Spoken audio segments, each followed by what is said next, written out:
PFF NFL Showtime. Steve Palazzolo, Sam Monson. Changing it up, huh? I didn't mean to. Okay. That was an accident. Right. Do it over. No, we're Redo. live. We've got to keep PFF going. NFL podcast. Sure. We're here, man. Monday morning, week 12, nearly in the books. We still have a little Lamar versus the Rams. Ravens-Rams. That should be a nice little cap to the weekend, but let's get to it. How you doing? Not bad, Steve. Not bad. Excellent. You? I'm wonderful. Excellent. Nice short week. Are you all in on Thanksgiving festivities now that you're this is year 3 in America for you, right? Like you've been here 2+ years, but it's your third Thanksgiving in America. Yeah. With the fam and everything. Uh-huh.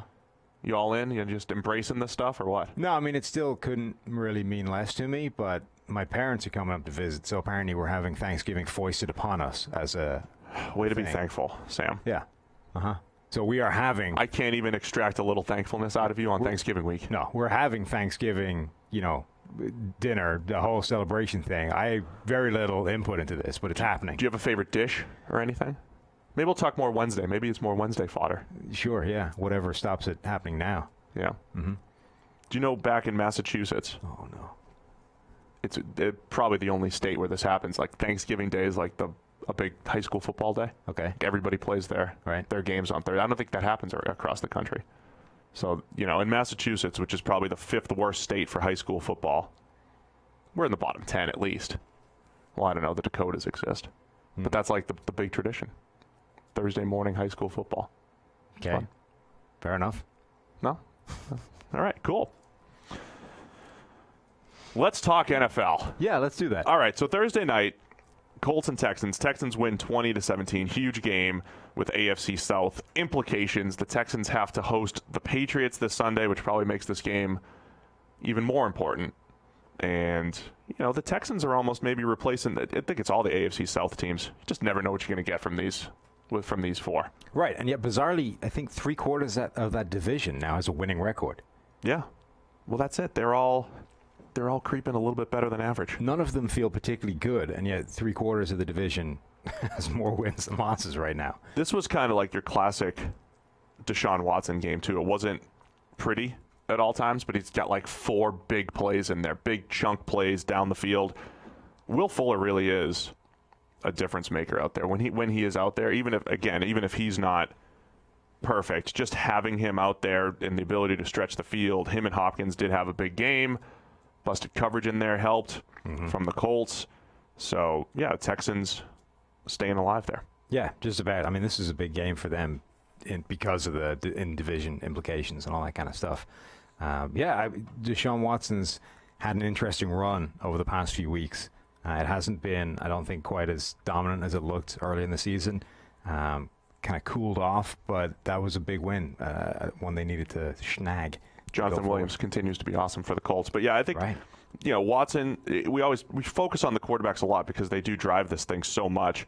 But, Jacoby Brissett, we've been talking about him potentially regressing, and I really think this was a game where, one quarterback made a few more plays than the other, and that was it. So AFC South continues to be snug at the top. Let's go to the rest of Sunday's action. The Tampa Bay Bucks 35, the Falcons 22. We thought that the Falcons had turned a corner. Was this full? There was a point in this game where Jameis had 8 completions for 140 yards, 2 touchdowns, and 2 picks. Yeah. It was great. This was one of the most Jameis games ever. And yet somehow he was out-Jameised by Matt Ryan. Yeah. So if you look in this game, Matt Ryan had 4 turnover-worthy plays and 4 big-time throws.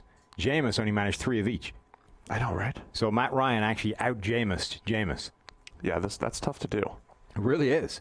It really was peak Jameis, though. There were some ridiculous throws in here. And yet he just keeps swinging. Yeah. And eventually, it doesn't matter that he throws a couple of interceptions, a couple of terrible passes, gives the Falcons the ball a few times because he's going to go down swinging. And Chris Godwin bailed him out of a bunch of throws. Like the touchdown he threw where Jameis leaves it inside, back, into traffic. Godwin somehow manages to one-hand bring it in whilst being drilled in the end zone.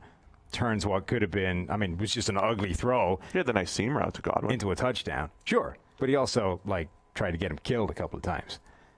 Godwin had an incredible game and continues to be, one of the best, if not the best receiver in the NFL this year, and probably doesn't get enough talked about that. But yeah, it's insane to watch Jameis when he's playing like this. Is Cesium. This was Cesium Jameis, where he's just going down high volatile left and right. It's either sublime or abysmal, and very little in between. And this game was so chaotic because Matt Ryan was trying to do the same. Yeah, that's not what you expect from Matt Ryan. It was kind of classic Jameis because of all that volatility, and it's kind of, I think part of the point that we've made with him is that while negatives might be more stable, just the aggressiveness to have the positives, the move the chains plays, that gives your team the opportunity, right, to score a ton of points. So that's what happened yesterday. The Falcons defense hadn't really turned a corner, I guess. They gave up 12 points over 2 weeks to the Saints and the Panthers, but this was not good. No, I mean, we did at least suggest that was not exactly who they were. They got really badly dominated up front. Sue, Vita Vea, Shaquille Barrett all had monster games. That offensive line was a major problem for the Falcons again, which it's been for most of the season. And at that point, you've got some problems, right? That's going to put Matt Ryan under some pressure. That's going to cause a lot of those turnover-worthy plays. His passer rating under pressure was like 22. So, yeah, I mean, that was a big part of it is the Bucs defense was able to cause a ton of problems for Matt Ryan in the offense. And the Falcons defense just wasn't able to actually contain some of the crazy plays that the Bucs were breaking out. So with Matt Ryan, I know we like to, with the old quarterbacks, Brady, Breeze, Rivers, Peyton, when he was playing, like as soon as they threw a bad pass, we wanted to draw the line in the sand, right? We talked about this the other day. Like, that's it. It's over. Mm-hmm. Draw the line in the sand. Now, because Matt Ryan's not old yet, like nobody's starting the narrative today that Matt Ryan's declining. But he is in his worst season per PFF grades. Worst season since 2009, his second year in the league. 74.2 overall grade as of now. Bunch of 3 games under 60, bunch of games under 70, a couple high-end games there. And as I mentioned earlier in the season, he's only left the friendly confines of a dome once. Is that concerning? Matt Ryan's regression here. I know he's battled injuries and all that stuff, and the O-line hasn't been great. But it's not like, usually you can mitigate the O-line when you have great weapons and guys that can get open quickly, and I think they have that. But maybe it's not meshing with Dirk Cutter and the system that likes to get the ball down the field a little bit more. Like, something's off this year, obviously. I think that's part of it. They should have a better quick game than they have, given the people that the receivers that he has to throw to. Right. Julio Jones, Calvin Ridley in particular can get open in a hurry. They've got guys that should be able to get the ball to pretty quickly without exposing him to those kind of problems, and yet they don't run that much of that, which I think is a big part of the issues there. Obviously, the offensive line we talked about is still a problem. They're going to get in trouble when they have to hold the ball for a period. And Matt Ryan feels like one of those quarterbacks where when the physical decline does begin, it's going to hit him harder than most people. Yeah. Because it's not like he was ever particularly physically dominant, but I just don't see enough other things about his game to offset the inevitable physical decline the way you do with some other quarterbacks. The physical decline thing is a good discussion because it's easy to, again, in a black and white world, to think, well, okay, if you lose arm, throw it earlier or whatever it is. But I think a lot of it truly is your confidence in your ability to throw the ball, your ability to throw the ball off platform. And I'm not saying Ryan's declining or anything like that, but he's been a tick slow in his decision making this year.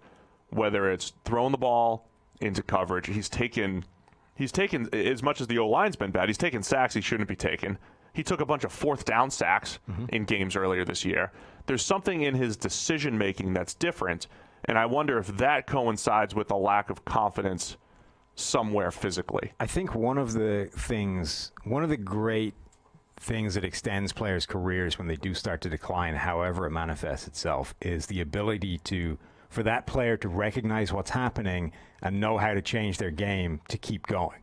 Yeah. So with Manning, we saw it in real time where he worked out that he could no longer had the arm to throw those seam passes that he made a career out of in Indianapolis.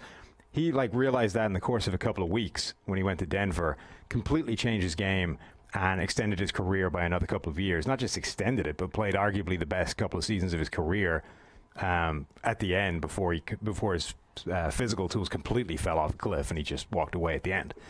Brady, I think, has changed his career as well, has changed his playing style as he's gone on. There are certain players that understand what's happening to them and can change what's happening or can change their game to minimize the effect that it has. Matt Ryan doesn't strike me as a player that's going to be particularly good at that, because I don't know that he's ever had a particularly tight grasp over exactly what he's doing from a physical standpoint anyway. He's able to play the game at an extremely high level, but it's maximum runtime, right? Everything about him is dedicated to just getting the ball where he needs to get it, and sometimes there are plays all throughout his career where it's that's a mistake you probably shouldn't be making. He is really good in the timing and rhythm passing game. So the point is, if that timing is off a touch, if he does lose a little bit of that zip, does that change things? Because the timing post, the deep out, and all that, he does some difficult things and he's made him look easy throughout his career. So I think that's a good way of describing it, right? Is that he is at his best in a offense that has timing and rhythm, and anything that disrupts that causes Matt Ryan to go downhill rapidly. Now that can be a bunch of things, right? It can be the offensive scheme now asking for longer developing stuff. It can be the offensive line putting him under pressure because they're worse than they used to be, or it can be the fact that he is no longer, or his physical tools start to diminish and the entire thing starts to disrupt itself.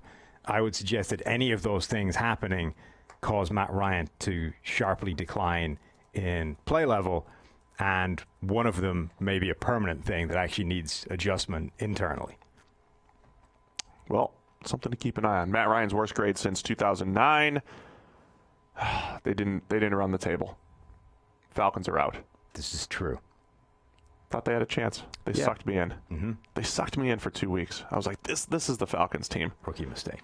And just to wrap up the Ryan thing again, I do kind of hate when people wrap quarterback performance. They just grab a bunch of stats and then create a narrative off of it. Well, the quarterback stats are down, therefore he must be worse. I think Matt Ryan he shouldn't be declining because of the playmakers he's throwing to. Or his stats shouldn't be declining. The offensive line is an issue, though. So you could still get a lot out of him if you've got the right pieces there. I'm just mostly concerned that he's still throwing to Julio and Calvin Ridley and Hooper in the backs. I mean, they should be more productive.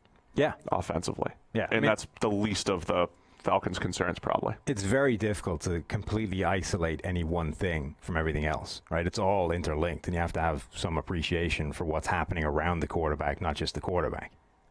Yes, completely agree. All right, let's move on to what's next. Denver? Yeah, the Battle of the Allens. Josh wins. He did. Buffalo 20, Denver 3. Yeah. Another dominant performance by the Buffalo defense. And I suspect, though the grades aren't locked in yet, that based off the preliminary numbers, Brandon Allen would no longer be the best graded Allen at quarterback in the NFL because he was pretty horrendous.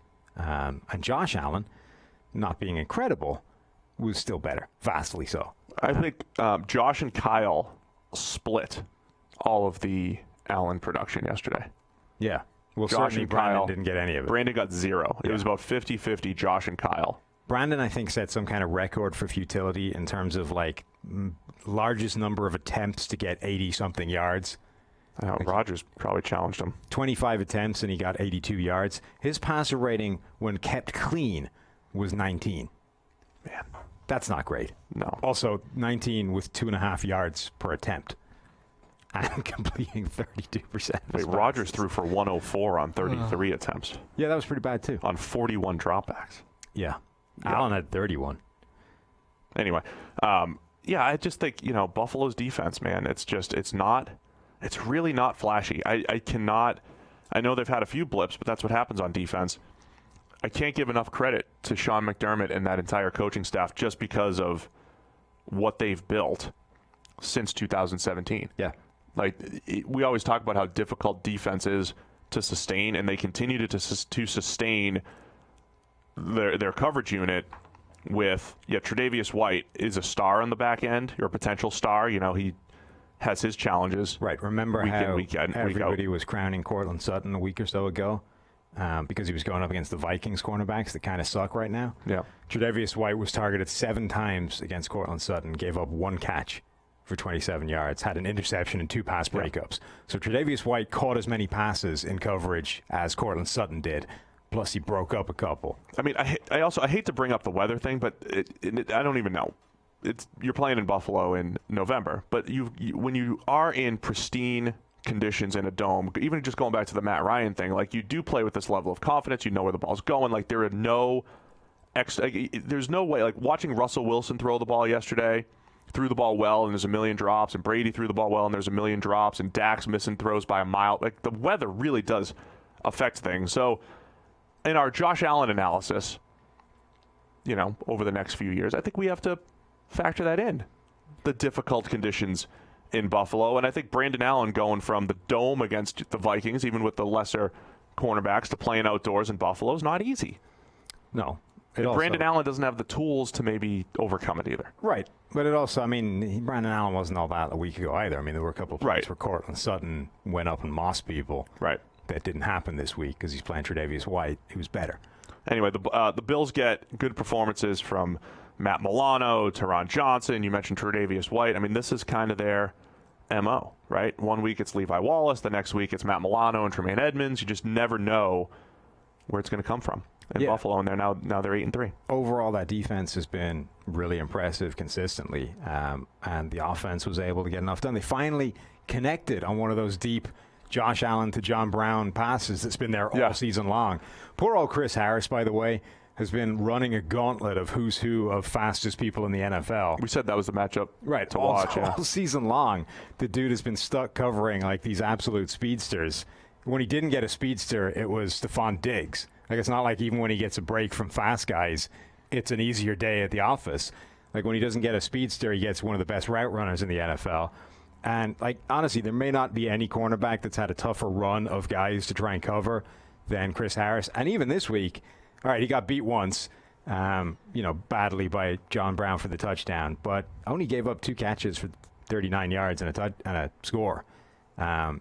He's just had such a horrible run of people that he's been tasked with covering. Yeah, corners have it tough sometimes. Right. This is a guy who, we're not that far removed from people bitching at him for being just a slot guy. Doesn't play, doesn't cover the best receiver. Like, this year, he has had the Darrelle Revis, Patrick Peterson gig of you're taking the best guy every week, and that's your job. So this is, we always talk about coverage isn't stable, and one of the reasons it's an unstable position in general, but it is dependent on who you're going up against. Like, you are kind of at the mercy, even though you have games where it's like, hey, this corner shut down that receiver and all that stuff.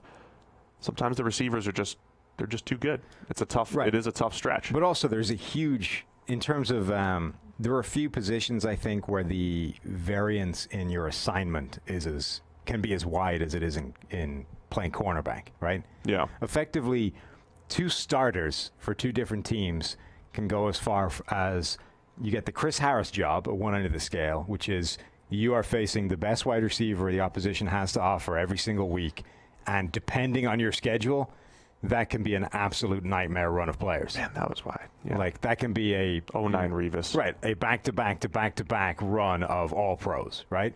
At the other end of the scale, it can be you play right cornerback, which gets targeted less often because the other guy's terrible, and you essentially just stay there regardless of who lines up. And depending on who the offense puts over there. Namdi? Yeah, depending on who the offense puts over there, you might really not have an awful lot to do. Yeah. And when you do have it to do, it won't be that hard because you're covering, bad players. Like, the 2 ends of the scale there can be vastly different. And this year, poor old Chris Harris is on the crappy end of that. And he's still playing well. He's getting beat. He's given up a couple of touchdowns. He's given up a passer rating of 100, which is by far the highest rate of his career, or the highest figure of his career dating back to his rookie season. But that, this is by far the toughest year of his career in terms of assignment, and he's still holding up pretty well. Now, I don't want to take anything away from the Bills being 8-3. Okay. But when you look back through their schedule, their most impressive win was against the Titans and Marcus Mariota, 14-7 back in Week 5. They've beaten the Dolphins twice, the Redskins, Giants, Bengals, Jets. I mean, there's just not much in there. Denver now. So the 8-3 Bills still have to play at Dallas, Baltimore, at Pittsburgh, at New England, and then the Jets in Week 17. So where do you think the 8-3 Bills finish up? They might only win one or two more games. Yeah. I mean, they've done a nice job winning the games that they should win. Other than they lost to the Browns 19-16. They lost to the Eagles, lost to the Patriots. I mean, they lost to the better teams. This seems like a strange season in terms of the variance in people's run-ins. Like, there's a lot of, maybe it's just a quirk of the scheduling, but there's a lot of teams that are in similar positions that either face an absolutely brutal run-in or a cakewalk. You know what I think it is? So the NFL tries for parity by giving first-place schedules and last-place schedules. The problem with that is there are some years where things just flip so much, and it's like, worst you have first right. Worst. That happens a lot in the NFL. Has that really happened this year? So the Bills are playing a last-place schedule. So first off, they're playing the NFC East, and so that contains the Giants, Redskins, Eagles, and Cowboys. I think we thought that the Eagles and Cowboys were going to be good. The Giants and Redskins were going to. So you get the Giants and the Redskins there, fine. But the last place schedule component, which is like the Bengals, right? Or they're playing that entire division. Like, who else is the last place team that they're playing here? Sorry, I don't know. I'm trying to look on or the second place team that they're playing here. I just think the schedule's worked out well for them.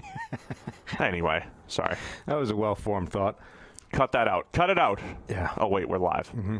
Okay. Anyway, Buffalo 20-3. Let's move on. Yeah. 19-14 Bears. Damn it. Over the Giants. I knew I shouldn't have entrusted a win to Daniel Jones. You took the Giants? I didn't take the Giants, did I? No. This was the one where, remember the preview thing? I was asking if I was crazy to take the Giants. They really should have won this game. But relying on Daniel Jones was a mistake I should have seen coming. And I won't do that again. Never. Never going to do it again. Still the turnover-worthy plays. Yeah. Showing up. 2 of them this week. I'll say, though, that 4th and 18 seam route, Golden Tate, that was one of the best throws of the weekend. Mm-hmm. I mean, this was peak Daniel Jones equals Jameis Light. Yeah. Right? He is Daniel Jones Jameis. Daniel Jones maintains his spot in second in the NFL in terms of turnover-worthy plays, which, bear in mind, he didn't start the season, is impressive. Right. Still 5 behind Jameis, though. Yeah, it's tough to do. He's a rookie. There's still some positives. I'm envisioning the year where they put the pieces around him and Jones puts together a big season. I could see that. Yeah. I'm not saying this the same way. This is what I say about Jameis. Mm-hmm. But you can kind of see this thing happening, right? Yeah. I will say there's definitely some impressive stuff there. He does have some big throws here and there. Not as many as he needs to, given how many mistakes he's making. But this was annoying to me because I thought the Giants could and should have won this game and ultimately didn't end up doing it. More because the Bears are just not good. This was kind of look. Trubisky had his ups and downs. He had some pretty good plays in here too. Trubisky looked in rhythm early on. Made some nice plays and everything. But the Giants' defense was getting. We talked about their run defense being solid. A lot of guys graded well there, but they were getting plays in coverage from everybody. DeAndre Baker even made plays. Julian Love had that nice interception. I mean, they were getting plays from everywhere. I think that Allen Robinson needs to be given some kind of lifetime achievement award. We've talked about it endlessly. His run of ridiculous quarterback issues. Trubisky hit him in stride on the deep over route. Yeah. But his ability to consistently produce, given what's coming his way, is kind of amazing. Yeah, he had 6 for 131. May have hung Trubisky out on that interception, though. Kind of gave a little extra shimmy, and Alec Ogletree made a nice play in the end zone. This is like a full game of guys you don't like, huh? Trubisky, Jones, Ogletree. Well, yeah. Also, David Mayo, though. Oh, Mayo offsets things. Was pretty dominant in this game. This was Khalil Mack's best game for a while. He'd been quiet the last couple of weeks, and then going up against the Giants' offensive line is going to help. So bounce back with a ton of pressure. Pretty good game against the run as well. When Khalil Mack is on fire, that defense is an awful lot better. Yeah. This also felt like a game, and they only scored 19 points. Trubisky threw 2 interceptions. One may not really have been on him. Another one was a bad force. But he had a seam route dropped. He made the offense was in pretty good rhythm early, but then they, tapered off. Mm-hmm. This as a game felt like Bears fans having their little roller coaster of emotions. Like, oh, maybe this is it. Maybe he's turning the corner. Maybe things are getting a little bit better. And then it's like down again. They should have scored a lot more points against the Giants. Well, yeah, the Giants are pretty bad at football. So generally speaking, that's true. Saquon Barkley hasn't topped 100 rushing yards since week 2. Yeah. In that time, he has had games in which he has averaged 1.3 yards per carry, 2, 0.1, and a couple in the 3s. Hasn't topped 4 yards a carry once since that game. This is kind of evidence for why you don't take a running back at 2. Because if the situation around him isn't good, he won't be able to make anything happen. I mean, there's a few high-end ways of doing this. You just look at yards per carry or even yards per touch versus yards per attempt. Who affects the game more? And then it's like, all right, we've got a couple weeks ago, we had a big comeback situation for the Panthers, right? MVP Christian McCaffrey. What's he going to do? I mean, he's not leading the team. It's on the quarterback. We know it's always going to be on the quarterback. In that time, he's broken 14 tackles. It really is. Running backs, to such a large degree, are a product of their environment, and it's so hard to overcome that if the environment is bad. Right now it's bad. So in order to justify, or not even justify, in order to make the most out of the talent that Saquon Barkley undoubtedly has, you now need to get an awful lot of things right on offense for that to happen. Because right now, he's just not able to be a massive factor in these games. Consequently, they're not winning. Yeah, Giants O-line got whooped. Yeah. Up front. So, Bears, 19-14. Keeping their hopes alive? I doubt it. All right, you doubt it. Yeah. David Mayo, I think, had double the number of stops anybody else in this game had. So, my linebacker of choice in this game, Nick Kwiatkowski, also had a solid game, too. Really nice pass breakup over the middle. He's playing well. I mean, it was reasonable. It was no David Mayo, but whatever. Nobody is David Mayo. 2 right. All right, let's spend a minute on this game. Steelers 16, Bengals 9. Rudolph bench for the Duck.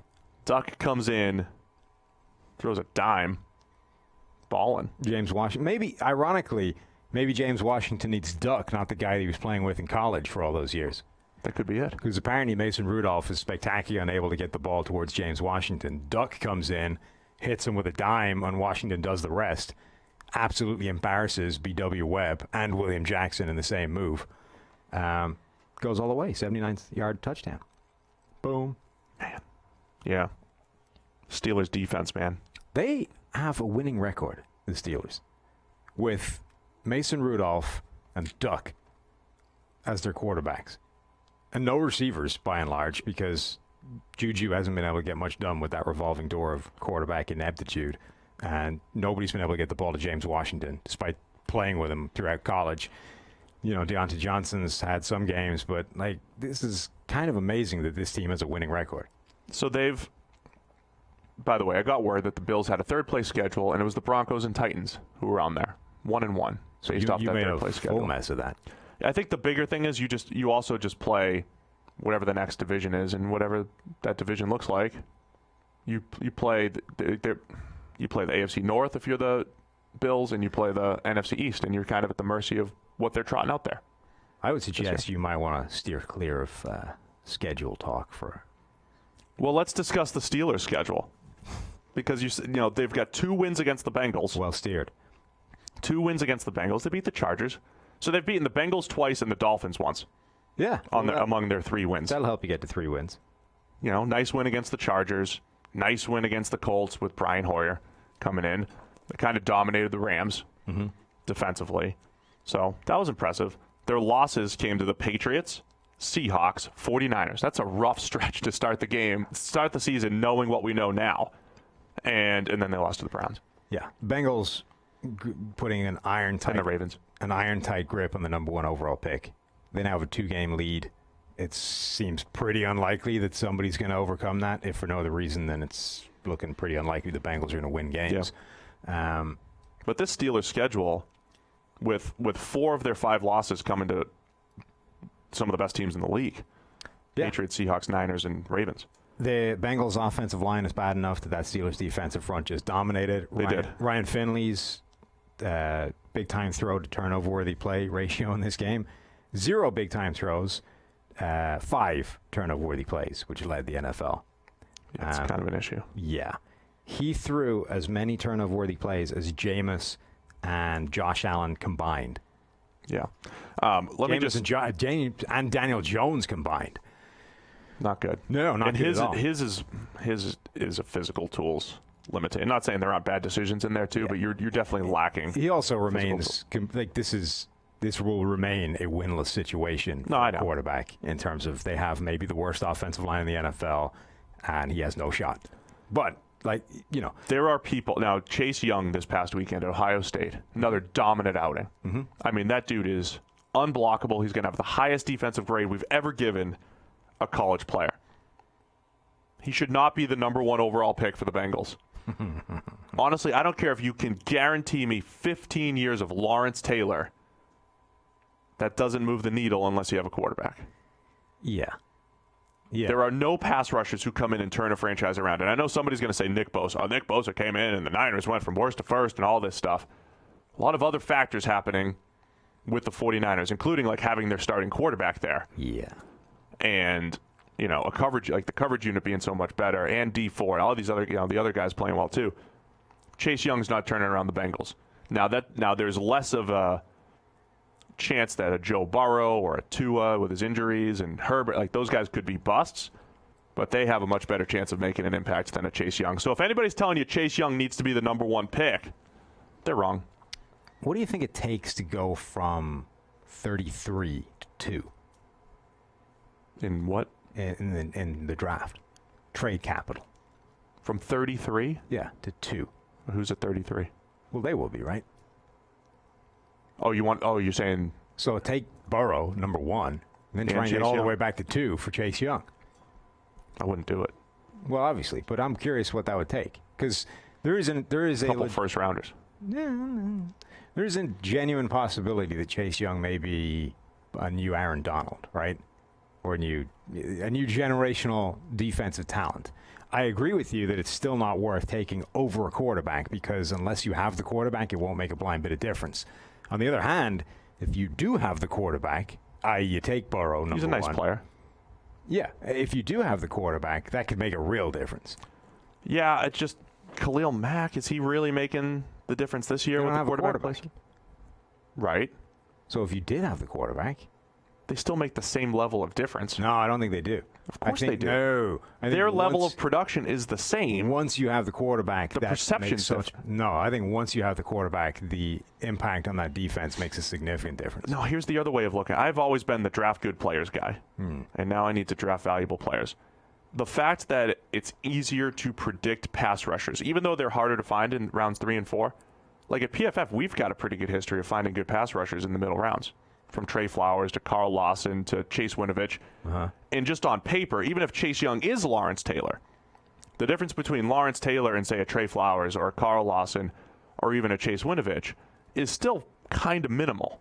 Even if the play-by-play production is huge, the actual value behind it isn't. So that's why I think there's this strategy of get those high-value positions early, of course, quarterback and your coverage unit and all that stuff.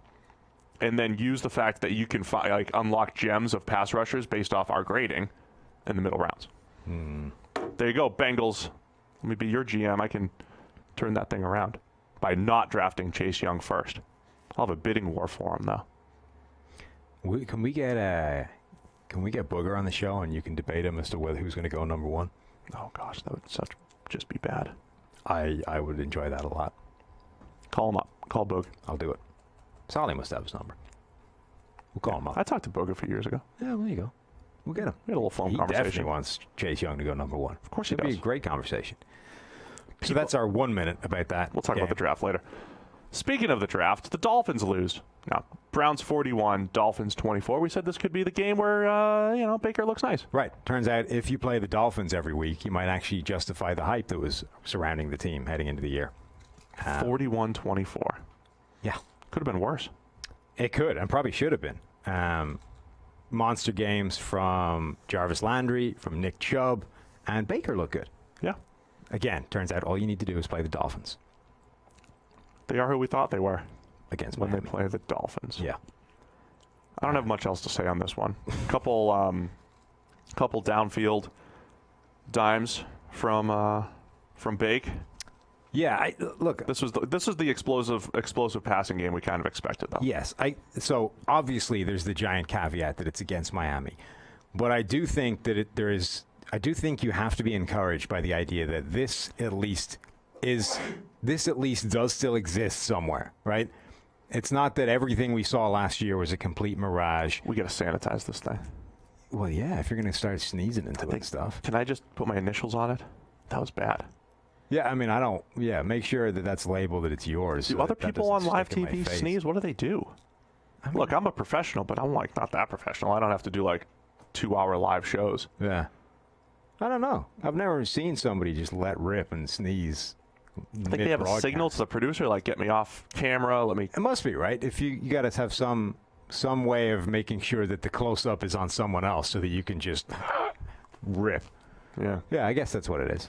Anyway, carry on. We have the one camera position, so you're just on. I'm screwed. I'd have to go off camera. You would. Like you do. I mean, you just leave all the time. You're off camera half the show. I've done it twice, and it's only ever at the start of the end. I don't leave to sneeze. Having said that, right, it turns out right now half of me is off camera anyway. I'm not even in the shot. Let's shimmy to the side here. Should fix that. All right, there we go. I'm in. Part of... Sort of. We're very professional here. This is going well. I love it. So I'm saying that I think it's encouraging that this offense does at least still exist, right? The Baker. Now there's still some bad stuff in there. Damn it, he's inaccurate the way he didn't used to be, which is kind of annoying. But there were some big plays in there. Jarvis Landry made some big. The fact that the Browns are capable of this kind of performance, I think, is encouraging. Now they just need to work out how to do it against better teams. But I think it's better than if they'd gone into this game and you still saw the same disjointed, not on the same page, who the hell knows what's happening to this offense, chaos that we've seen the first 11 weeks of the season. At least we're seeing something. You're like, okay, fine. Now we just need to, uncover all the crap around this and get back down to the gem, but it's at least there. The Browns have now won 3 straight. Yeah. They beat the Bills, the Steelers, and now the Dolphins. Dolphins pretty handily. But the Bills and Steelers, 2 teams with winning records. Mm-hmm. And a lot of the narrative around the Browns was wait till the second half when the schedule does ease up a little bit. Because in the first half, they played the Rams, who were maybe better in the first half of the season. They played the Ravens. They played the 49ers, the Seahawks, the Patriots. The schedule stuff does matter for them, too. They still have Cincinnati twice. They got Pittsburgh again, at Arizona, and they have Baltimore again. I mean, this is a 4 or 5 win possibility here. If they win, 4 more games, they're sitting there at 9. Yeah. And it's not as lost of a season as you thought. I don't know that the record was ever the biggest problem in terms of, people, in terms of the hysteria around the Browns. I think the record didn't help because, coming into the season, they were favored to win the division. Some lunatics were talking about the Super Bowl for them. The hype had gotten out of control. So when the record was terrible, it obviously looked really bad. I think the bigger problem was the performances that were being put out. It's this does not look like a team that's capable of doing anything. So the fact that the performances are able to turn around a bit and at least show signs of life and encouragement. People were writing off Baker Mayfield as a busted flush earlier in the season. It's everything we saw last year was clearly just a myth. This guy doesn't have it at all. And now, we're seeing stuff where he's dissing reporters. And, it was getting ridiculous. So just to sort of get people back onto sanity, I think this is an important run of results. And now we can actually start to see, all right, what can this team achieve in 2020 and going forward, because we have built, the component pieces are all here. We just need to structure it in some way that actually produces consistent performances. So what if I compare this a little bit to the Kirk Cousins situation, where you sign Kirk Cousins for 3 years? Yeah. And immediately year one, you're just like, all right, produce. Be what we expect you to be. And there were a lot of ups and downs last year. Vikings don't even make the playoffs. And in a vacuum, you're just like, well, we made the playoffs and nearly made the NFC Championship with Case Keenum. And we lost with... No, they made the NFC Championship with Case Keenum. Forgot that they beat this, yeah. Make the NFC Championship with Case Keenum, and then we don't even make the playoffs with Kirk Cousins, right?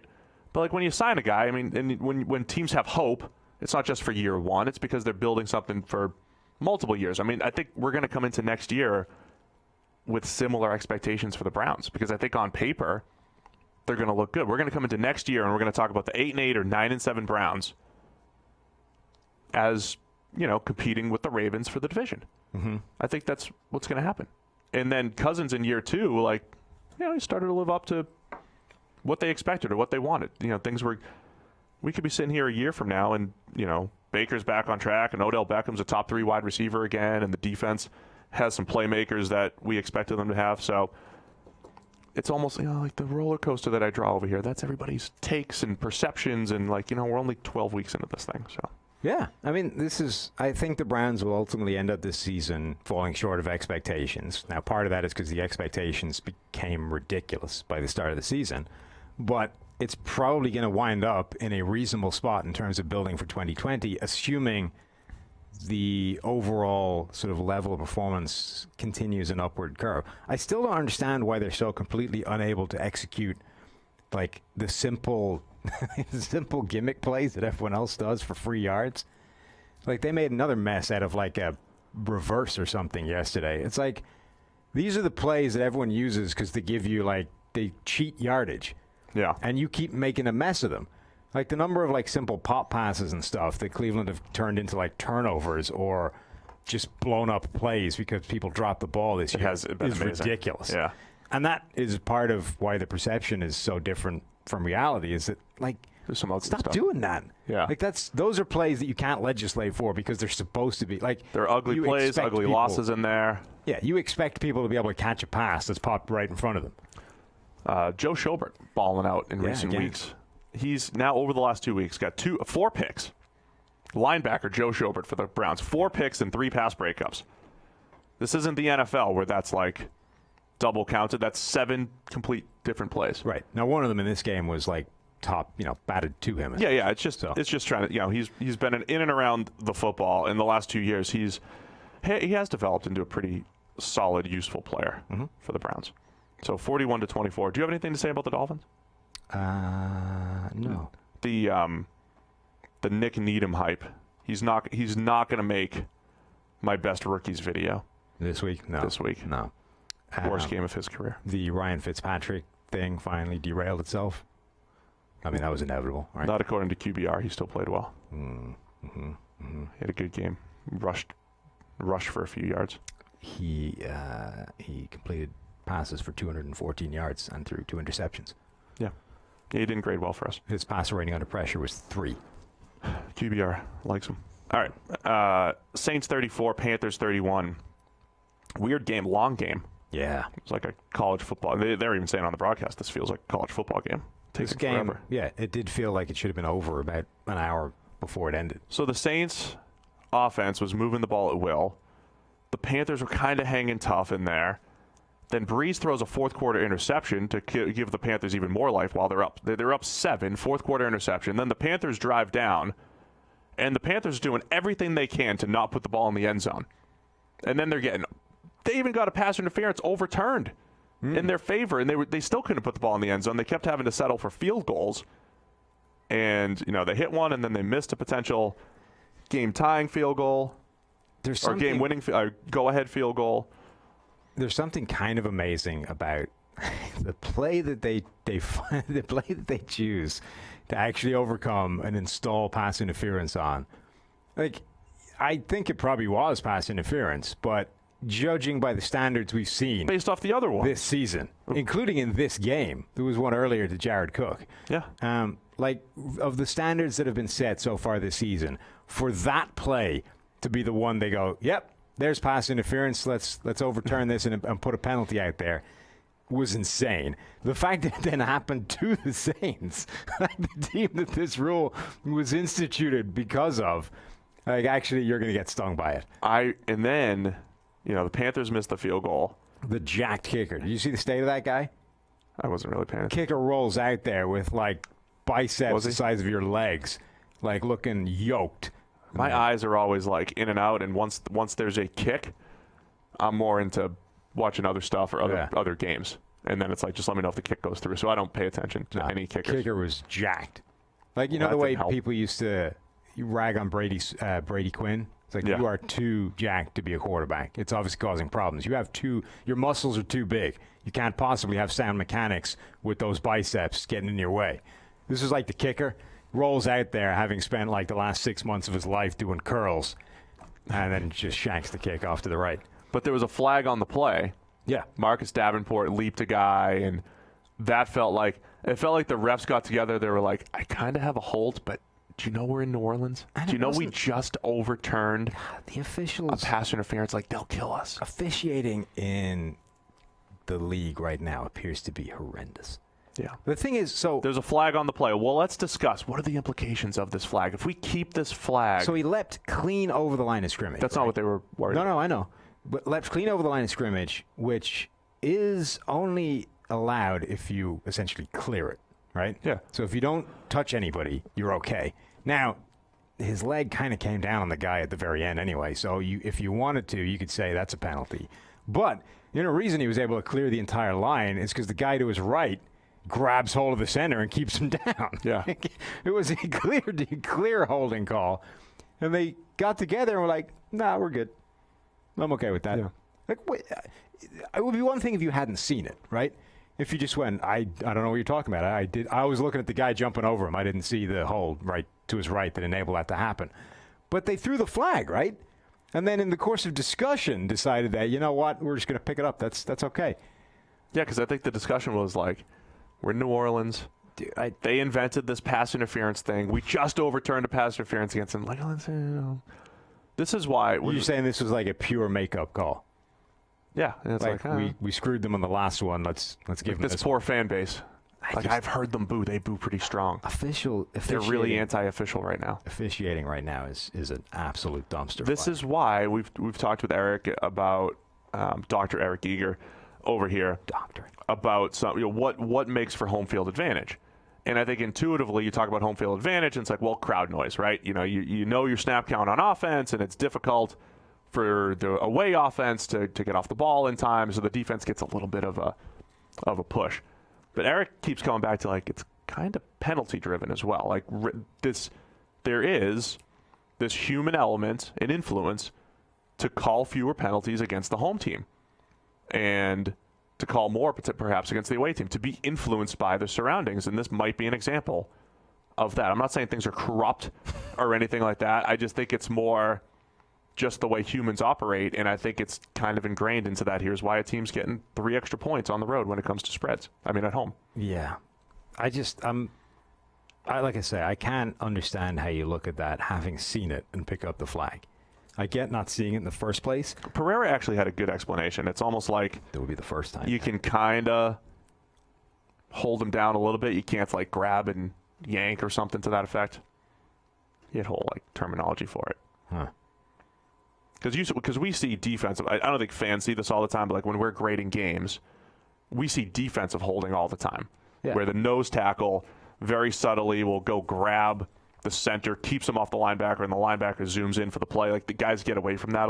They get away with that more now because of the way the umpire's behind. The classic Justin Smith-Aldon Smith duo. That got called last night for the Niners. Right. Justin Smith would pile into people, grab the second guy, and Aldon Smith would just loop around for a free rush. He would just do this little hook move on the guard, and then Aldon would come around him. But it happens more often in the run game where you're literally trying to hold 2 blockers together so that a linebacker can be free. And there's some subtlety to it, and you get away with it. And there's ways to get away with it. But once you hook them, you can get called, right? With this, it's less of a hook. We're talking too much about field goals. Ryan Ramczyk has now played 11 games this season, and in 10 of them has not allowed either a sack or a quarterback hit. That's pretty good. And one of those was against J.J. Watt, which he didn't allow anything, though it did hold him. Now, Ramczyk's balling. Teron Armstead got hurt. He only played 10 snaps. That's not great for the Saints, but they've always been able to kind of mitigate things with Breeze and his quick decision-making. Breeze looked pretty... Finally took some shots. He did. He hit a couple deep balls. He had another one that should have been. He put one right on Ted Ginn's hands that got broken up. 4 big-time throws. Yeah, so he made a few nice throws, a couple... he still had a couple of those weird floaty ones, but overall it was good. His average depth of target was 10.7, which is 3+ yards more than it's been all season long. It was different, man. I'll tell you what, though, watching, even though in defeat and even though the defense got torched, watching Luke Kuechly, there was a play, you just see the wheels turning in his head pre-snap. He almost had a pick of Breeze. They're motioning, and Kuechly's just he's telling the safety, get down here sooner. I'm pushing out. I'm going to get to this stick route, and it's not even a bad read by Breeze. It was just such an incredible play by Kuechly to even get his hands on it. Kuechly also had a pass breakup in the end zone on a deep crossing route to Jared Cook. I know everybody around him wasn't great, but man, he just makes some spectacular plays every single week. He also had a really nice play where he absolutely snuffed out Alvin Kamara in the backfield somewhere, like a quick pass out to Kamara against almost anybody else. That's a pretty healthy completion because not only is Kamara catching it, but he's then going to make the guy miss because he has a little bit of time. Kuechly's just on him immediately, making sure that doesn't go anywhere. Just looking at the Panthers' grades right now, this looks like old Bucks Panthers defense grades. Gerald McCoy graded well. Luke Kuechly graded well. This was like when it was McCoy and Levante David, and then everybody else was terrible. Yeah, they had one guy at every level for a period and nobody else. Yeah, that was what happened. So as much as that's the tough thing about player evaluation in this thing, right? Like, Luke, you played great. That was awesome. Your team gave up 34 and everybody else was terrible. Yeah. Eric Reed made 14 tackles by our numbers. That's not good when you're a safety. It's not good for the team when the safety's making 14 tackles. So the Raiders hype train came crashing off into a mountain this week. I picked the Jets. Did you pick the Jets? Yes. We both... No, don't do that. We both picked the Jets here. We did. Everybody's reporting that, Derek Carr got benched. He didn't get benched. They just didn't want him to get hurt, right? They sat him down very early. Yeah, but come on. Mike Glennon, by the way, turns out hasn't lost a thing on the sideline. Same old guy, steps in, can't even get a snap into his hands before fumbling it. You don't get a ton of reps.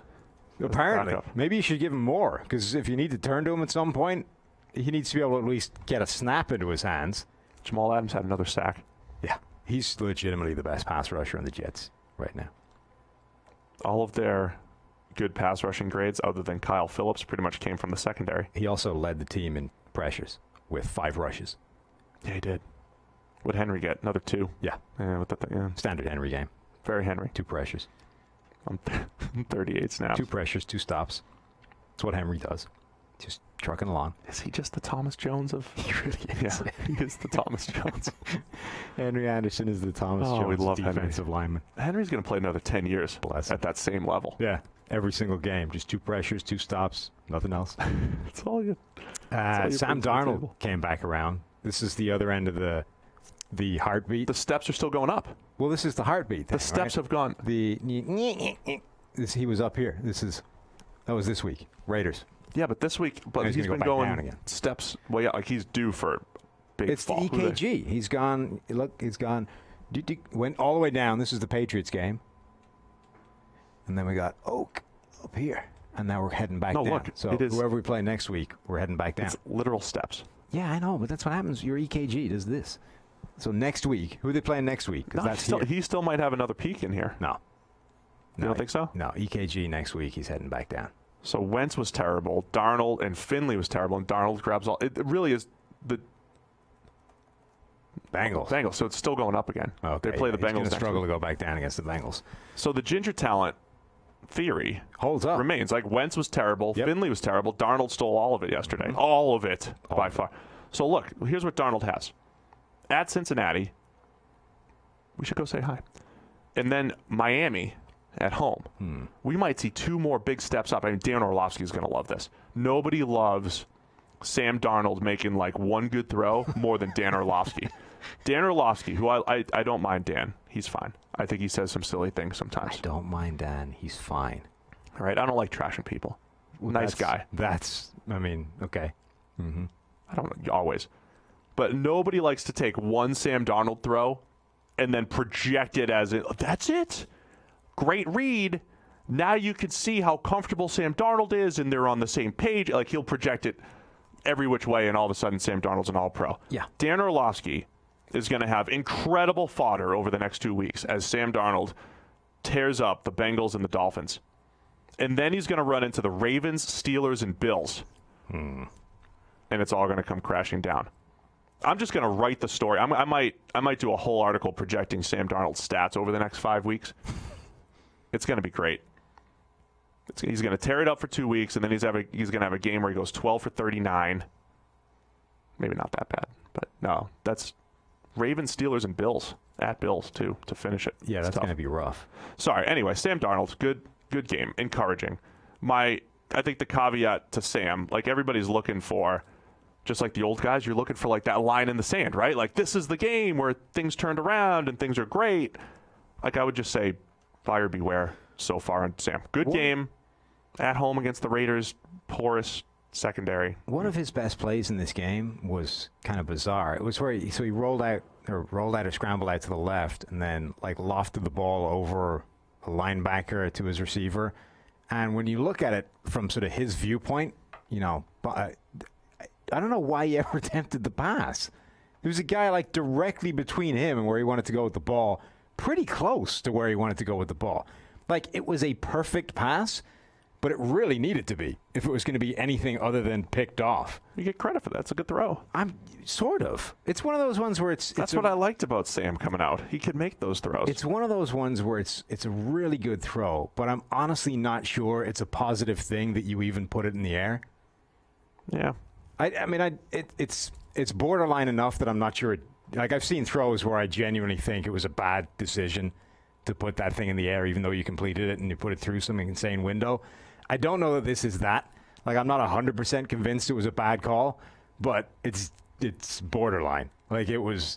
I don't know why you attempted that pass, given what you were looking at as you were doing it. Now, maybe you just didn't have any other alternative, and you decided to take a shot, and it worked out. Yeah. But it was just interesting, like, to see from the sideline, like from the TV view, it looked pretty open. But when you actually look at it from where he was looking at it, it really didn't. So Sam played well. Carr did not. Carr just has these games where he just doesn't elevate everybody. All the Jets' sort of playmakers showed up. Robbie Anderson had a few big plays. Le'Veon Bell caught some insane thing down the sideline, mossed somebody to do it as a running back, obviously. So that was pretty impressive. Yeah, the Raiders really just took all the wind out of their own sails 1 week before the game that was supposed to be like the showdown in the division. Showdown against the Chiefs. Right. You get to go to the Chiefs, only a game back because of the run you just went on, and instead you crap the bed against the Jets. See, this is just what I don't. So you've got the Raiders playing from behind, and Derek Carr's average depth of target's 5.5. This is what boggles my mind about Derek Carr, week in, week out. You could put his best throws up against anybody.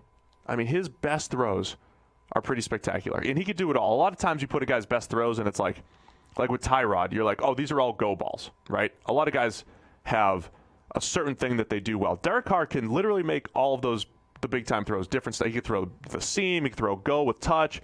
He could drop it on the back end of the end zone and let guys make a play. All this stuff. He could do it all. And then he has games like this. They've had multiple games this year where they have done nothing offensively, and it's like, all right, are you even going to, try to make a comeback here? Are you even going to try to force the ball down the field, use your big arm? Who cares if you throw 4 picks? You're probably going to lose anyway. It's kind of like the Aaron Rodgers criticism a lot of people make, like, oh, he protects his stats and this and that. He just completes a high percentage of passes. Not that he did yesterday.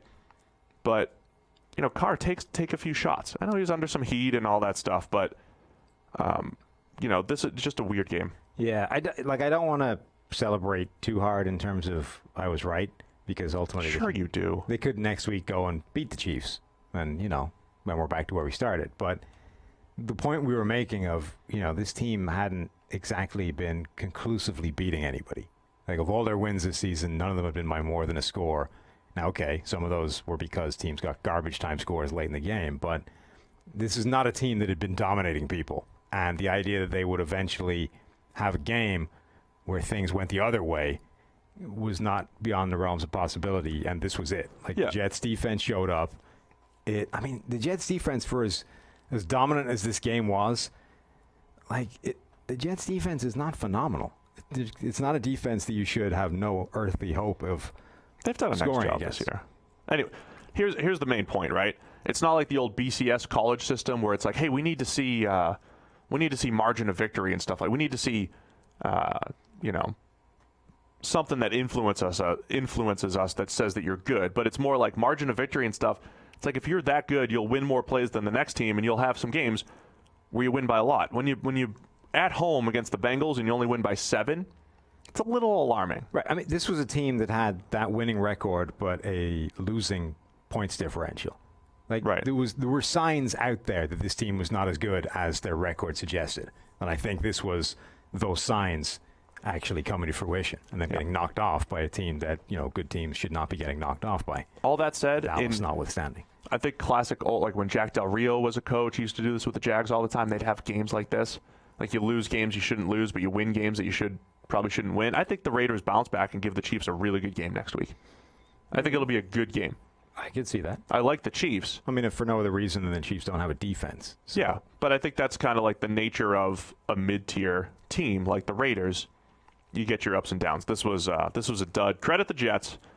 As bleak as it looked for a while. Adams, one of the best pass rushers in the NFL. Love Jamal Adams. Credit the Jets. Going on a little bit of, what do they got here? 1-3 straight now after losing to the Dolphins. The Jeff Driscoll-led Lions fell to the Dwayne Haskins-led Washington Redskins. This we get 1 minute of analysis on. One of the most depressing games you're ever going to see in your life. Yeah, it wasn't great. I've said before that tickets for this game were selling for like $5. Are the Redskins the worst team in the NFL to watch this year? I think they're the team. Terry McLaurin could have had like 200 yards and 3 touchdowns in this game if Dwayne Haskins was just capable of putting the ball within the same stadium as him. He was taking selfies. Like, the amount of passes that he missed. Now, you sent me a thing saying that his hand or his wrist or something got banged up. That's what he said. So is he making excuses? It's just, adding. Well, it's okay, that might explain this week, but what about all the other weeks? To his credit, right, at least this week, he was taking the shots. Now, they were wide open, so it doesn't necessarily contradict the Tavares Jackson theory I gave last week of a guy who will only put the ball in the air when he sees his guy wide the hell open, because Terry McLaurin was wide the hell open for most of the plays. He got the better of the guy covering him most of the time. So it's interesting because if you look at just the numbers, Darius Slay 3 for 10. Right, 10 targets, 3 catches, 42 yards, and a pass breakup, right, against Terry McLaurin basically the whole way. That looks really good. But McLaurin had him toasted multiple times, and Dwayne Haskins just couldn't put the ball anywhere near him. That shows up in the grading. Exactly. Because Slay, despite giving up only 3 of 10, did not grade well. Right. So Slay will get downgraded for those plays, even though his numbers, the end result of those plays was not bad for the defense. But ultimately, McLaurin roasted Darius Slay all week, or all game, which, by the way, is a hell of an achievement when you consider that Darius Slay was able to go one-on-one with Amari Cooper and hang with him. McLaurin did a much bigger number on Darius Slay than Amari Cooper did, and Amari Cooper is one of the best route runners in the NFL. Now, my point with all this is that Terry McLaurin is essentially amazing, and Dwayne Haskins is killing him right now. That's all we needed, right? If you're a Lions fan, in that quest to find the cornerback opposite Darius Slay, Amani Oruwariye, in his first extended action of his career, played pretty well. He didn't have to cover McLaurin. Correct. Right? But, if you're a Lions fan, you need something to keep an eye on. Also for the rest of the year. Dwayne Haskins throwing the ball. So a huge influence, right? It's a huge influence. But Oruwariye was a guy who at one point kind of looked like a first or second round prospect. They got him in the 5th round. Good size, can move pretty well out of Penn State. I'm trying to give the Lions a little bit of hope here down the stretch. That's all I got on this game. Yeah. Also, we probably need to mention the selfie gate at the bank beyond your just literal mention of it. I just think it's funny, right? Case Keenum had to sprint onto the field to take the final kneel down because Dwayne Haskins, starting quarterback, was taking selfies with the crowd. Victory selfies. Now, in his defense, the clock had ticked off to 0. Like, they found an extra second to put back on and had to be like, hey, no, it's not over. Everyone, like, get back out here to kneel it down. And, so there was reason for him to think that the game was over, essentially. But it just doesn't look good. I will reserve comment. I will say, I'm not going to reserve comment. As much as we grade every single player and every play and we talk about production, I've said for a while, when you talk about quarterbacks and kind of how they act and respond to adversity and handle press conferences and stuff like that, sometimes there are hints, positively or negatively. I just think there's an optics thing, right? It's I get that there's mitigating circumstances.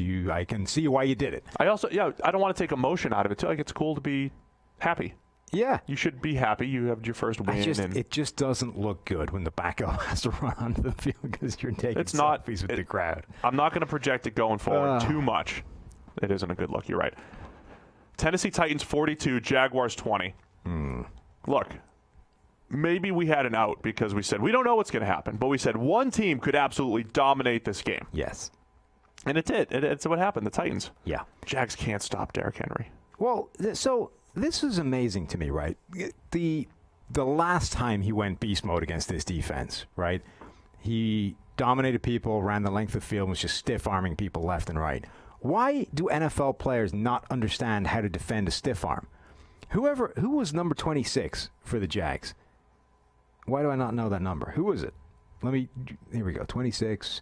Gerard Wilson, right? Yeah. Gerard Wilson would have spent the next 400 yards just running his face into Derrick Henry's hand and wondering why nothing else was happening. Like, how come? I don't know how many times I can keep doing this. Why does he not fall over? Like, at some point, you have to understand that this is what he's doing. When you come in to make a tackle against a guy who's trying to stiff arm you in the face, the first thing you need to do is swipe his hand down so that it's not there anymore, so that you can then get in and make a tackle. Is that how you handle the stiff arm? This is how you defend. Like, rugby players understand this intuitively. You see them go in for the tackle, and literally in the motion, they swipe the arm down and then come in for the tackle. This guy was just like running face forward, hoping that at some point Derrick Henry's hand wasn't going to be there, and he could actually make a tackle. Like, okay, maybe once, maybe the first time, you don't think of it, right? But surely after you've taken one fist to the face, you start to readjust your approach. I've got 50 more yards of this. I'm going to need a backup plan because the initial plan, just running my face into his fist, isn't working. You know who can't handle Derrick Henry's stiff arm? Any of the Jags defenders. And our friend Jack Collinsworth. That's true. He doesn't know how to defend it. No. I feel like he was just letting Derrick show him off, show it. But yeah. ESPN last year, Jack, he had a little, that was timely. He had Derrick Henry, explaining the stiff arm, and then Derrick Henry stiff arming everybody. Jack's given up quite a lot of weight to Derrick Henry. I thought. Yeah. So I mean, the Jags did a nice job on Henry in the first matchup, but other than that, this year, yeah. Sorry. Yeah, right, earlier this year, but last year dominated on Thursday Night Football. But even last year, I think they'd done a good job bottling him up until that one crazy 99-yard run. It's just I've never seen a guy so completely unaware of what was going to happen for the next 50 yards of just run face first. Like, I don't understand. It is pretty funny. At some point, you're going to need to get that hand out of the way if you have any hope of making this tackle. Instead, it was just, no, let's just keep running at it. Another really nice game, very efficient game for Ryan Tannehill. Speaking of running the ball, he looked pretty slick. Yeah. On a rushing touchdown.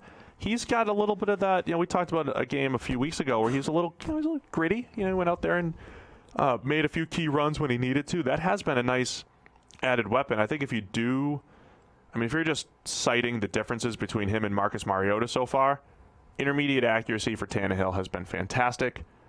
And he's made plays outside of structure. He's made some of those, whether it's running the ball when he needs to, making a nice throw. Like, he's made a few more outside of structure plays that Mariota was not making. Yeah. There was a period of Ryan Tannehill's career, right at the start, in fact. Things kind of went downhill from that. But like year 2, year 3, where he was a decent-looking quarterback who the narrative was all positive, right? Because this was a guy who, I don't know if you know or not, Steve, but he used to play wide receiver. He did. This was the narrative, right? He's young to the position. He used to play receiver in college. He's growing. He's developing. What we've seen so far, he could actually be one of the better quarterbacks from this fabled 2012 draft class. And then things stagnated. They went in the wrong direction. Injury struck, and we just got worse and worse. And eventually, we're not good enough from Miami, and we end up as a backup in Tennessee to Mariota. Now, we're starting to see, and it's not like none of that was justified, right? His play was going the wrong direction. He was things were getting worse.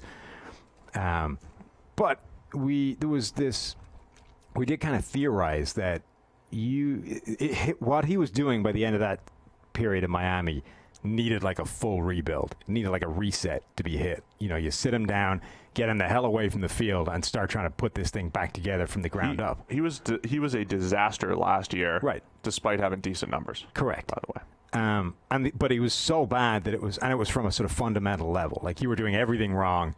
It looks like Trubisky, right? Yeah. And it's like you need some time away to be completely rebuilt from the ground up because this is a train wreck. Now, he got that, right? He didn't start this season until like week 6 or week 7, got into the game week 6. So we had some serious time for him to actually put this thing back together. And I think we're starting to see glimpses of that original player where this guy has talent. He's got size, he's got an arm, he's got athleticism. He at least takes the shots that Mariota wasn't taking. Now, there's still some bad in there as well. Like he'll make some mistakes and he'll blow some plays. He's never going to be, a top 10 quarterback, I don't think. But we're talking about a guy that does have the talent to be in that next tier, to be in that mid-tier of quarterbacks that's definitely viable if the situation around him dictates it. So that's the point I want to make, because there were years, I always like to make this statement, right, that you have a mid-tier quarterback, and if you put everything nice around him, he can have a good year. There's also the part of me that just thinks maybe there's just a guy that can't elevate the guys around him, because the Dolphins they tried hard to put pieces around him. They went and got Mike Wallace. I mean, they tried. I don't think they ever had a great set of playmakers, but there were points in his run with the Dolphins where you're like, that's a pretty well-rounded group of receivers. Kenny Stills is there, or a big body to throw to, and a deep threat, and some okay tight ends. Like, it wasn't a disastrous group of receivers at all points. And it always reminded me of kind of like Sam Bradford. Like, I keep saying, give Sam Bradford these guys and he'll be okay. But, like, is there a point where you're just like, he's not elevating them? But coming into this year, we said Marcus Mariota might have his best group of playmakers, depending on what they get out of A.J. Brown. And A.J. Brown has been really good, right? So depending on what they get out of A.J. Brown. So Brown looks good. You still have Adam Humphries as an efficient slot receiver. Corey Davis is a nice number 2. You get some tight ends to throw to. I don't know that this is the best group of playmakers that Tannehill has thrown to, but he's done a much better job of working with these guys than Mariota to this point. And it probably is right up there with what Tannehill's had for the rest of his career. So it's working pretty nice. Now, he didn't have to do a whole lot. I think it was an efficient game. They are definitely putting Tennessee, or he is definitely putting Tennessee into an interesting position of genuinely having to consider going with him as a starter next year. Now, obviously, they're probably going to draft somebody, whatever, right? But they're starting to get into a position where this is a serious, viable option to roll into 2020 with Ryan Tannehill as a starting quarterback. Like a franchise tag. Right, which in and of itself means you're probably going to need to start thinking about what that looks like contractually. Now, the safest methodology is probably the franchise tag and tell them to do it again. But like they may end up committing a decent contract to Ryan Tannehill, tying him down, drop-kicking Mariota out of the door.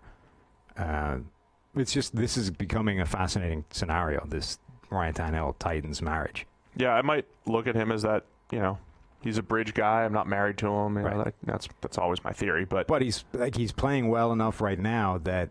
Yeah, you might want to ride this in to say, okay, there's a chance he's completely turned things around. Well, not just that, but I think he's starting to put himself in the position of, not a bidding war, but the price is going up, right? Yeah. You're not going to be the only team interested in this guy, and if you just say, hey, we only see you as a short-term bridge option, how does $10 million a year sound? He's going to be like, no. Like, right. Somebody over here true. is going to give me 25. See ya. it goes back to my previous point. I mean, I think there are 32 starting caliber quarterbacks in the NFL, but because there's 32, like, you don't want to have 25 to 32. You want to have in the top half. But, you know, from Josh Allen to Trubisky's still starting caliber quarterback. Ryan Tannehill's in that mix, as we said. Marcus Mariota and Jameis Winston are in that. Like, there's 32 guys that you're not embarrassed trotting out there, we'll say. The Jags were basically blown out of this from the get-go. They were trailing all the way by a lot of points for most of the time. And yet Leonard Williams had 24 carries. Sorry, Fournette had 24 carries and 9 receptions. At no point did they ever go away from Lenny as the answer to this deficit, which strikes me as ill-advised. Yeah. Like, very quickly in this game, you were in a situation where if we're going to get anything, we're going to need to, you know, start airing this thing out. And instead, they were just grinding Lenny. Well, it's similar to, like, the Carr thing. And there's a lot of checkdowns to Fournette and all that stuff. And when you complete 32 passes for 272, when you're Foles, you went 1 for 7 throwing the ball beyond 20 yards. You know, at some point you're down. Just start chucking it up there, man. Yeah. Got to do it. These are the games that, like, Ryan Fitzpatrick lives for. And yet the Jags were just like, no, let's run Lenny up the gut again. So this is also one of those full stat lines. I mean, not that he would throw the ball 48 times in this type of game, but I thought if the Jags defense was going to get back to 2017 levels, Foles has a lot of those, you know, it's a safe, you know, move the chains every now and again type. It's very game manager-y type of game. You just don't want to do it when the defense is bad. Mm-hmm. So, might be calling for Minshew soon. They going to be calling for Minshew? They're going to be doing it? Nah. All right, let's move on. New England 13, Dallas 9 in the 4 o'clock window. 3 games left to get through here. In the driving rain in Foxborough. It was windy, rainy, and ugly. Yeah, it was an ugly one. What'd you think of this game? So this was another game with some pretty ridiculous officiating in it. There were at least 2 very questionable calls, probably 3. That all went against the Dallas offensive line. They got called for tripping twice, both of which were terrible calls. And I thought the Tyron Smith one was reasonable. I thought Tyron Smith got done for holding as well. He had a trip early too. No, I know. They called 3 total trippings? No, 2 total trippings, 1 holding. 2 of them were on Tyron Smith. Yeah, I thought the first Tyron Smith tripping was reasonable. Travis Frederick one was. That was the first thing. He got run into by the stunt guy. I don't know. I don't know. Why are you just like, how does tripping all of a sudden like on your radar if you're a ref? Right. Twice. And it's not like, yeah, I get it if they were both clear and, you know, the first one, they ran a typical stunt to TE, the tackle in first and the end guy looping around. Guy just ran right into Tyron Smith, who, you know, is like when you run into from the side, your leg is going to be like, your leg goes up as your body gets shifted this way. You keep asking. You're like, I don't know the rules of basketball. Explain them to me. Uh-huh. This is one of those blocker charge situations, because in basketball you have to be completely square, and if the guy runs into you, it's a charge. Yeah, but in football you don't. I know that. It's almost like they were treating this like a block in basketball, where if a guy runs to the side of your body, it's, you know, you're not in position, so to speak, and for some reason they're calling that a trip. If this was tripping, you would find tripping in. This is like the holding thing, right? It's like you can find holding in every single game if you're looking for it. Yeah. If this was tripping, you could find tripping in every single game multiple times, but you don't, so it isn't. Like, this was a standard play where the first guy, the tackle, just plows straight into Tyron Smith, who, as he's getting jacked backwards with the momentum, his leg comes up in the air. That's not tripping. We're getting real-time fact-checking or research done. Oh, yeah? From Ben Stockwell. What's he doing? Director of Analysis. So far this year, there have been 6 tripping calls on offenses the entire season. There were 2 yesterday against the Cowboys. Right. So, put it this way. If this is the standard of tripping, that number should be like 6 a week, not 6 in the season. That part was a little weird. So both those plays are ridiculous. I thought even the holding call was slightly iffy, but I'm willing to concede that one was iffy of the variety that happens every week. The holding call was weird, too, because I thought, like, during the flow of the play, it seemed fine. But, like, right as the ball was leaving Dak's hand, it did seem like he had him completely hooked, right? Yeah. Just from what I saw. I didn't see, like, a really clean close-up angle, but I thought, so it was almost like the timing of when the hold happened. I think there was a hold, but it could have been after the ball was gone. So was that still? Yeah. Can you hold after that? Like I say, I wouldn't complain about the holding one too much because I think that kind of call, no call, happens every week. But the fact that there were 2 tripping calls on the Dallas offensive line, both of which were crazy, is insane. Yeah. The second one, by the way, they kicked it to Mike Pereira in the booth, who tried to justify it. He said he picked his leg up, and Troy was like, "No." Troy was not having any of that. It's one thing to make this crazy call in the first place, but to have your booth guy be like, "Oh yeah, that's completely legit." No, nuts. Then you have Dallas make an absolute mess of the end of this game. You're driving, you need the touchdown, you take the field goal. Even Troy was saying go for it. Right. Everybody was saying go for it. The only person that was not interested in going for it was Jason Garrett, who kicked the field goal, leaving them still needing to score a touchdown. Yeah. Yeah, and then, you just got to be aggressive in those situations. You just have to be. Right.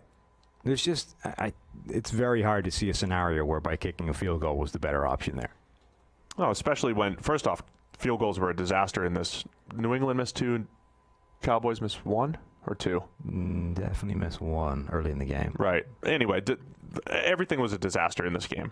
So you actually needed just more opportunities to score points when they present themselves. Yeah. And it's tough to move the ball in New England's defense, and if you're that deep, you got to go for it. New England's defense did feel like they were just letting Zeke run a little bit and then cracking down on the pass game where needed. Stephon Gilmore had a huge game. Man, what a pick that was. That was really good. It was a tough. Dak had the bad snap, had to recover it, but he throws late on the crosser. Gilmore makes this diving interception where it's like if he just got his hand on it, that's a pretty good play. That's a really good play just to knock it down. I couldn't believe he caught it. Mm-hmm. The rest of the Patriots receivers couldn't catch anything, but he caught that. This is true. Yeah, catching that in the rain was really quite impressive. Also, I thought Jalen Smith had maybe his best game of the season. He was flying around. He was all over New England players throughout the course of this game. That was pretty impressive. N'Keal Harry had an interesting game. We were talking about this a bit before. Right, the touchdown, it was that's the play that he's going to make a career out of, right? Well, we've been talking about back shoulder fades for him. Right. Guy since he was drafted. Draped all over him. Yep. Perfect pass from Brady, and he goes up, takes it away from the guy, somehow gets both legs down as he's falling in the end zone, touchdown. That is the play you need to make if you're going to be a guy that doesn't get open and, makes a career out of contested catches. Then there's a play later down the sideline where he's actually open for the first time in his life and drops the ball. Yeah. It's well, that's a problem, right? If you're not going to get open very much, the times you do, you kind of need to catch it. There was a play later on as well where he had a chance to make a contested catch, let it go through his hands. Again, another great pass by Brady. Hit him both hands. You have to make that catch if you're going to be the contested catch guy only. It was kind of interesting. Again, so this was rough conditions, obviously, rain, wet weather, et cetera, but this really did show up a lack of danger from Patriots receiving weapons. Well, so it's weird because I thought this was the best Brady threw the ball in weeks. Mm-hmm. I mean, tough throwing conditions, but he put one on Jacoby Myers' hands. He had 7 total drops, I think 4 or 5 of which were for first downs. Edelman had one. He put one on Jacoby Myers' hands on up the seam. You mentioned the N'Keal Harry one. They just weren't catching the ball that well, despite having no Mohamed Sanu and no Philip Dorsett. Edelman with 2 rare drops. But we saw Edelman, we saw Jacoby Myers, undrafted rookie. Now, he had the 2 drops, but he was getting, he gets open. He had a key third down conversion and all that stuff. Harry had the nice back shoulder play, right? I mean, they were getting some contributions from some other guys. I think Edelman got open better than he had in recent weeks. They actually got open, despite not having Sanu or Dorsett. A lot of their guys got open better than they had previously. They just couldn't catch the ball. So Brady ends up with a passer rating of 70, completes 46% of his passes, but 7 drops in there. 7 drops and 3 throwaways. So, I mean, Brady hadn't played well the previous week against the Eagles, whatever, and it does feel like just completing passes is difficult for New England's offense at times right now. But I felt like this one was encouraging for Brady throwing the ball, and the receivers kind of let him down yesterday. And even Dak Prescott's going to get tired for not getting it done at the end. But what was it, 4th and whatever, the last play. Oh, that was spectacular. Puts the ball exactly where it needs to go in Amari Cooper's hands, isn't able to bring in the catch. Now, it was a tough catch, but, Dak put that ball where it needed to be to continue that drive and extend it. I mean, we're in a world right now where everybody loves talking MVP, and they're looking at the final stat line, and here, like Russell Wilson's MVP hopes, we're going to talk about him in a second, went down yesterday because the Seahawks didn't score a ton of points. His numbers weren't great. But he was making spectacular throws that weren't caught. Now, Brady's not in the MVP race or anything, but this was the best game that he had throwing the ball in a while, but his stats were still bad, so there's going to be this easy narrative, like over the last 4 games, his stats are poo, so he's terrible. So the weather does matter with all this stuff. You get into this November, December games, and it really does influence your perception. You have to be able to separate that stuff. Rain like that makes a huge difference. Yeah. So I am constantly amazed, by the way, that we have yet to crack the technology of wet weather receiving gloves. How can that be that hard? I don't know. So, I have yet to encounter a set of receiving gloves for football that aren't immediately rendered useless by any form of rain. Right. Well, then Dak put the glove on which to throw, and he started to throw the ball a little bit better. But you see, typically, most receivers will take the gloves off when it's raining badly enough because they're just useless. It's actually worse than bare hands using those receivers' gloves. And then somebody else made the point that we're capable of fitting a self-cleaning camera to a 200-mile-an-hour NASCAR, but we can't put one on the Skycam for a game like this. They were showing the Skycam shot that looked like you were looking through an aquarium. Which again feels like technology that humanity. You see, I think that helps. That helps get you the vibe for what you're watching. No, because this was not like you want to know you're watching a rain game. This was not rain sort of spitting against the camera. This is like, I understand it's raining. I've seen the shots from the side of the rain going sideways through the lights. Yeah. Here I just can't see. This looks like I'm drunk. Like, this is not helpful. A lot of people were pushing for Dak for being in the MVP race and all that stuff. And I don't think, the game, this wasn't a great statistical game for him either. I would have liked to see this matchup in better weather. Yeah. I think it would have been I still think it's a challenge. It would have been a challenge. That New England defense, especially at home, we always talk about defense might not matter, but a lot of our research also says if you have an elite defense and you're at home, there is an impact. Same thing with the 49ers last night and everything. It did kind of neutralize Dallas's best weapons so far this season on offense, right? It's those receivers that have been able to get immediate separation through route running. Yep. Now everything's slicker. The catches are going to go down. They're not going to be able to get as open because of the footing and all that kind of stuff. It's also kind of telling that in the game that they leaned on Zeke more than they have at any point in the season, they scored 9 points. Oh, yeah, absolutely. Okay, it's against the New England defense, so obviously that's a factor, but this idea of this offense runs through Zeke, it shouldn't. Oh, it absolutely does. It's better when it doesn't. Now, that's not to say Zeke can't be a valuable part of the offense that runs through Dak, but that's the way it needs to function. It was a pretty good, playoff type of game. You have to deal with the conditions. You have to figure it out. It ends up the kicking game was interesting. Both teams started kicking the ball. Oh, the Patriots started earlier, kicking the ball short on purpose. Dallas let one bounce, and Dallas looked unprepared just for that component. New England did a lot of things, a lot of subtle little things well. Dallas had a 20-yard difference on a penalty on a punt. There was a lot of blocked punt as well. Blocked punt in there as well. Yeah, absolutely. That was a great play, by the way, by Matthew Slater. Really was. Literally just got his hand in front of the kick. Yeah, squeezing through the line. So New England won the game with a lot of the little things, and then their defense cracking down on the back end. Dak had those 2 big throws, the dig route to Amari, had that big pass to Randall Cobb that almost went for 60. Other than that, it was tough sledding for that Dallas offense as far as getting anything going. Mm-hmm. Can we talk Seattle, Philadelphia? You want to go out of order? No, it's in order now. Because the order is wrong. In order. Yeah. So you talked a little bit before about Russell Wilson's MVP candidacy going down because his numbers weren't great. He made some crazy good passes in this game. Another game where some of his best passes didn't end up caught. DK Metcalf made an absolute mess of at least 2. Post route and another one up and over a defender. Yep. Just seemed to have a complete inability to adjust.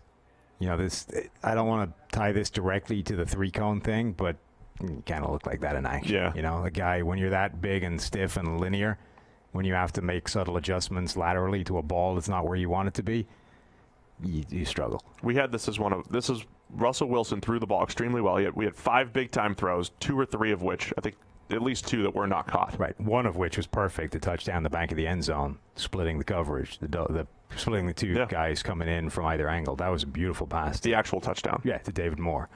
Rashad Penny breaks off a big run. For a guy with a gut, he's surprisingly nippy when he gets into the open field. Yeah. I know, he is just weird. The other interesting thing is the Seahawks are legitimately getting some joy now out of moving. Malik Turner had the touchdown, is what you meant, right? No, David Moore caught the touchdown, right, in the back of the end zone. Malik Turner. There was a pass to David Moore in the back of the end zone. I don't think was. Was Moore not the guy on the receiving end of the flea flicker? Yeah. That was the touchdown. That was Malik Turner. That was Turner? Okay. I could have sworn that was the David Moore. Moore had another catch on a big-time throw. My bad. I don't mean to embarrass you and correct you, but... No, I thought that was David Moore. I just know people get very angry when we're wrong, so I don't want to be wrong. If it was, in fact, Malik Turner, I accept my wrongness and apologize. David Moore did have a 31-yard catch, though. The Seahawks are getting legitimate return out of using Shaquem Griffin as an edge rusher. I know you love this. I do, because we said all along, me more than most people, that if he has an NFL future beyond special teams feel-good story, it is as an edge rusher. Because, so he's an interesting story because obviously we've got the deal with his hand, losing it with a birth defect that ended up getting amputated at the age of 4 or whatever it was. So it's a fascinating story. A one-handed guy essentially becoming a legitimate NFL player. But the guy weighed like 220 pounds in college, and he was an edge rusher. Right. So I think very early on, UCF were like, if this guy is going to have an NFL future, we need to sort of help him prove that he can be more than just an edge rusher. So they started to transition him to being more of an off-the-ball linebacker and showing that he could play in coverage and play, against the run in space and all this kind of stuff. Then you go to the Senior Bowl, they line him up as an off-the-ball linebacker and ask him to play that way. And he did okay. Shows up at the Combine having tried his hardest to put on weight, weighed 227, was packing a gut, and somehow still ran a 4.3 something, 4.38 I think he ran. But you can't show up with a belly and expect to carry that weight at the NFL level. That's not going to work. So essentially you're talking about a 220-pound edge rusher with one hand. That doesn't happen often. Right. That doesn't happen at all, ever. So you're just immediately behind the 8 ball in terms of what you're expecting to happen. Then the Seahawks take him. They turn him into a linebacker. They say, right, you're playing linebacker. You're going to be off the ball. And honestly, he's just not great at that stuff. Yeah. He's okay at it, maybe, but at the NFL level, probably not. I do think he was a legitimate pass rushing talent, though, and against NFL caliber players in college. We saw him beat up on Auburn tackles in their bowl game. Absolutely wrecked them in that game. He was able to get legitimate pressure against NFL caliber players. The last 2 weeks, the Seahawks have been lining him up as a situational pass rusher on the edge. I would be amazed if he weighs more than 220 pounds right now, which would make him, other than Jamal Adams, the lightest, situational pass rusher in the NFL, probably by a reasonable distance. And this is the first week that we've seen him actually making a significant impact on that. I don't think he got any pressure a week ago, but it was on very limited snaps against the 49ers. So I think he had something like 13 pass rushing snaps a week ago. 0 pressures on 13 pass rushing snaps is not ideal. On the other hand, that happens all the time, even to elite pass rushers. So it's, small sample size, right? You can find a 13 snap sequence of Khalil Mack where he doesn't get any pressure. It's Right. not like you write the guy off for that. This week, though, we had 3 pressures. We had 2 hits and a hurry. I'm just excited for seeing this work long term because I think this is where he exists at the NFL level, and I think we're going to see him actually become a valuable pass rushing component to this team. The end. You're so excited. I am. I think it's good. I like seeing him. It's also nice to see that his brother is playing out of his skin right now as well. Yeah. Shaquille Griffin at corner is having, the season of his career, a career year, as most normal people would phrase that. I think this is a fun story. On the other side, Carson Wentz Was terrible. I don't know. I'm watching this. Look at this play right here. This is great. Great TV. Why? So both quarterbacks in this game had one absolute gimme dink to a running back and airmailed it by 5 yards. Oh, yeah. Wilson had that, the one in the end zone? Oh, his wasn't. Was it? Yeah, it was fullback, his one, right? So this is one of Wentz's fumbles. He's got, just throws to the flat. Yeah. This is Aaron Rodgers-esque right here. He's got wide open throw to flat. Wentz could not hold on to the ball yesterday. No. So Wentz had the one rolling to his left where he just put the ball 5 yards over the running back. Wilson had one where you could have, I think, walked into the end zone. Or thrown it. And airmailed it. It was an easy pass. The guy's wide the hell open just waiting for him. And he literally sort of tries to loft it and just fight again. How do you miss by that? It was insane. It's like both guys had one of those throws. Now, Wilson then had a bunch of other good throws, which offset that. Wentz, apparently, that was just emblematic of the day he was going to have. Wentz looks like he's got the yips or something. I don't know. Every one of his throws, not everyone, but so many of them are just off. And now, so the one I'm looking at, he's got 2 really bad fumbles in there and then 2 picks, both on him. But of the, he fumbled a bunch. But of these couple fumbles, he's got this wide open. The play is designed to throw the swing pass, which is wide open. Mm-hmm. He stares at it, turns back, and then he just turns like he's ready to take the sack. This is what we always talk about, play under pressure and how volatile it is. Wentz's 2017, his MVP season. Talk about Derek Carr's highlight reel. Carson Wentz's highlight reel from his 2017 season was spectacular. It was play after play of him under duress, tight window throws, breaking out of sacks and making big plays. It is so unsustainable. I mean, Eagles fans know this better than anybody. They have Wentz, they had Foles. They had as volatile as it gets. So Wentz almost inviting pressure these last couple of weeks with the Patriots. And it goes one with the Patriots and now the Seahawks. It goes one of 2 ways. You either make those spectacular plays and it's like you're a hero, or you start fumbling and turnover-worthy plays and all that stuff. And now we're at the bottom end of Wentz playing under pressure. This was horrendous yesterday with 4 turnover-worthy plays. So it's fun. So the Eagles have now lost 2 games back-to-back. So we said heading into this game that they were starting to look in trouble, but ultimately Dallas may lose as well. So they weren't. It's bizarre. They're looking in free fall right now, and yet they're actually in a really good position still. They're still only a game back from Dallas. They have to play Dallas. Look at their remaining schedule. The Eagles play the Dolphins, the Giants at home, the Redskins, the Cowboys at home, and then the Giants again. Oh, they could easily win out. They could easily win out, even if let's say they drop the game to Dallas. They could lose to Dallas, who are the other competition in the division, and still win the division. Yeah, it's crazy. It's nuts. Really crazy. So, look, I think they've played in poor conditions the last couple weeks. We talk weather and blah, blah, blah, all that stuff, and they've had all the receiver injuries. There's a lot of things going against this pass game, and the defense has played a little bit better in recent weeks despite getting, aided by the drops yesterday. Don't get too caught up in that, but Wentz has to play better football, coming off of 2 games under 50 overall grade. The Dallas run-in is against the Bills at home, on the road to Chicago, against the Rams at home, against the Eagles on the road, and at home to the Redskins. So it's conceivable, but would be tricky for Dallas to beat the Eagles and still lose the division. It's possible, but you've got to assume they beat the Redskins. I mean, Dallas could go 3-2 and could be trouble if if the loss is the Eagles. Right. But even if they beat the Eagles, it's possible for them to still throw away the division. It's a much tougher schedule. Given both their run-ins, which is insane. The fact that the Eagles are still very much alive in the playoff run, despite what they look like right now, is madness. Yeah, a lot to still play out there. But, disappointing home effort from the Eagles. Yeah, they ruined my big parlay this week. I've had back-to-back. I shouldn't have done that. $500 parlays blown up by one team. And the Eagles did it this week. Sorry, man. Damn them. Sunday Night Football. 49ers 37, Packers 8. Yeah. That Niners D, man. So, again, we keep talking about defense. Can't bank on it and all that stuff. Good defenses at home are tough to play.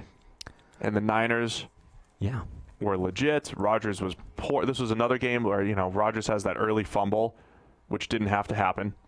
Just a lot of pocket, ball security issues popping up here. First of all, let's get out of the way. PFF has been quite high on Aaron Rodgers this season, not yesterday. Yeah. Rodgers did not play well yesterday at all.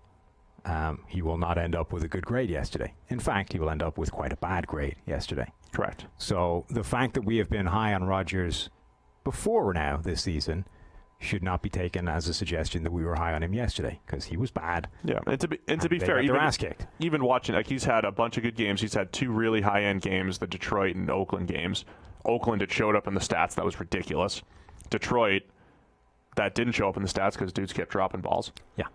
But he's still been a little up and down. He's had some. Sure. He's had a bunch of negatively graded games or below average games for us. Right. Now, as with everything, you can't just isolate Rodgers, because there were other things that were bad on the Green Bay offense, which is why they didn't score very many points.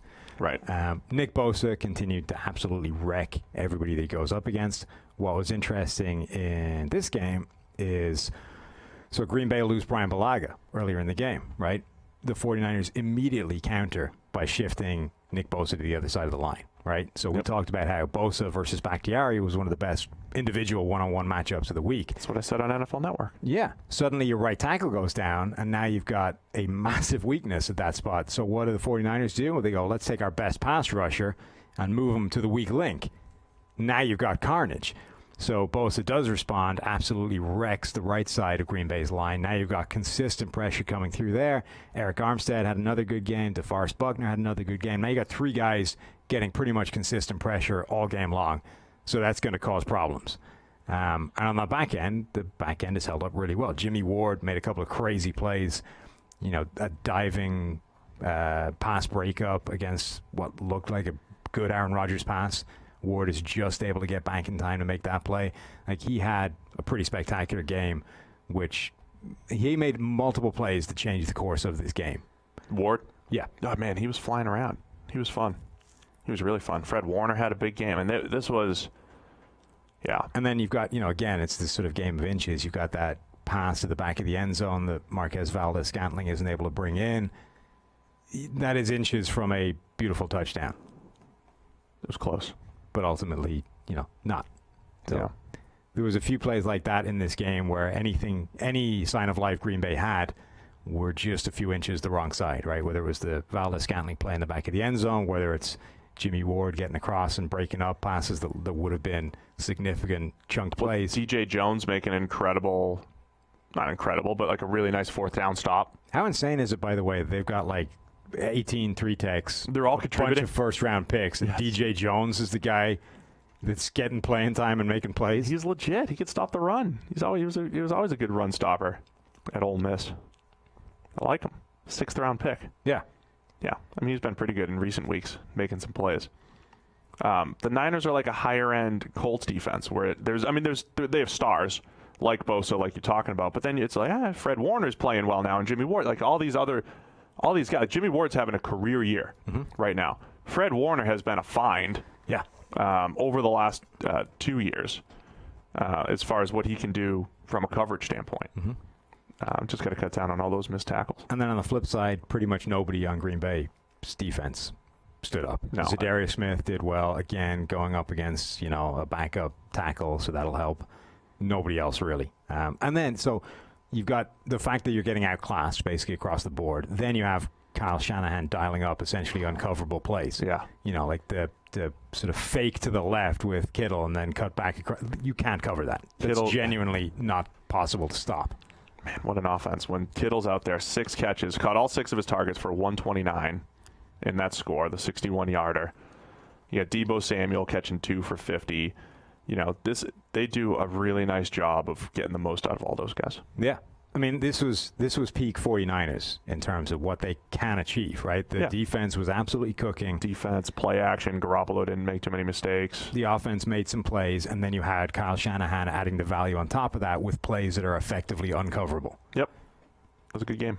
And if you're going to have an uncoverable play, getting it to George Kittle at the end of it is good as well, If I'm going to have a free play to somebody in the middle of the field, let's give it to the guy who can then go the distance, making people miss. So, spectacular game for the 49ers. It was supposed to be this big litmus test game for the NFC, right? Packers now tied with the Vikings at the top of that division. Man, the Packers in 2 out of the last 3 weeks, 3 games for the Packers, they scored 11 in an absolute dud against the Chargers. Mm-hmm. And then they just scored 8 against the 49ers. Like, when you have Aaron Rodgers is still extremely talented. As much as he has, stopped taking easy play, like he's had his deficiencies over the last couple of years compared to where he was. But they have 3 games this year where they scored 10 and 1 in week 1, scored 11 against the Chargers, and scored 8 against the Niners yesterday. Yeah. Concerning, or you just think, yeah, they'll figure it out? I mean, I think ultimately this team probably isn't as good as they've looked for most of the season record-wise. Even, again, just basic, extremely crude terms. If you look at points for and against, like they have a significantly worse points differential than the Vikings, who were a game behind them, are now tied. Right. Well, especially now after last night's beatdown. Sure, but even before that, right. It was the Vikings looked healthier. They've scored more and conceded less. So the Pack went in a whole bunch of one-score games, including, one of those games was the Monday night game against Detroit, 23-22, where the refs kept calling illegal hands to the neck. And is looking less impressive, even just in isolation, if you consider that a legitimate victory. Yeah. It's looking less and less impressive as the weeks go by, as Dwayne Haskins beats the Lions. Matt Moore's Chiefs gave him a game. Mm-hmm. And there's some warning signs in there, maybe. Yeah. I mean, a lot like Oakland, right? We've kind of hammered the Raiders in terms of this is a team that isn't necessarily as good as their record would indicate. I think there are a lot of those same warning signs for the Green Bay Packers. I think the perception might just be a little different because one has Aaron Rodgers as a quarterback, the other one has Derek Carr. That's fair. But it's honestly, it's a very similar story at this point, that this team might not be anywhere near as good as it looked. All right, man. That'll do it. I can't wait to see Lamar and the Ravens offense going up against the Rams. I think that'll be okay. How's that going? Good one. Quick 20-second synopsis. I think the Rams might surprise some people with a really good game, but I'll still pick the Ravens to win. I think it'll be a good game. Okay. I think that the Rams defense will do as good a job as anybody at slowing down Lamar this year. Big test for him the next few weeks. He's got to play the Niners. He's got the Rams. He's got some tests. That's sort of the 49ers, by the way. Like they were saying, 49ers have a crazy schedule. Yeah, they were saying on the broadcast last night, the stat that I couldn't quite remember properly last week, that they're the only team in the Super Bowl era to have 3 consecutive teams with a 800 or better record. No, that could change, right? This is the thing that confused me, right? That's as of now, but surely if one of those teams loses the next 2 weeks, that's no longer true. Yeah, well, they've got at Baltimore and at New Orleans coming up next. Then the Falcons, Rams, and at Seahawks to round it out. Yeah. So it's going to be great. Schedule. It's going to be great down the stretch, but impressive win for the Niners last night. Everybody enjoy Monday night football. The rest of the week, programming note, one more podcast. Housekeeping. It'll be early Wednesday morning. For us to record. We're going to go live early Wednesday? Yeah, it'll be on the YouTube live, but we'll put it out. The audio version, I think, is not coming out until Thursday morning. Thursday morning? Okay. Yeah. And that'll be our Week 13 preview. We'll preview all the Thursday Thanksgiving games. Maybe we'll get it out even sooner for the people traveling. We'll see. Maybe. We'll see. A lot of travel. So it'll be live Wednesday morning. There'll be no mailbag YouTube listening people. Preview in Week 13. Preview will take the place of the mailbag, and then we'll figure out when we're going to put out the audio version. Sounds great. Go grab your PFF Elite Premium Stats 2.0. All the games are coming in right now. We'll talk to you guys again on Wednesday.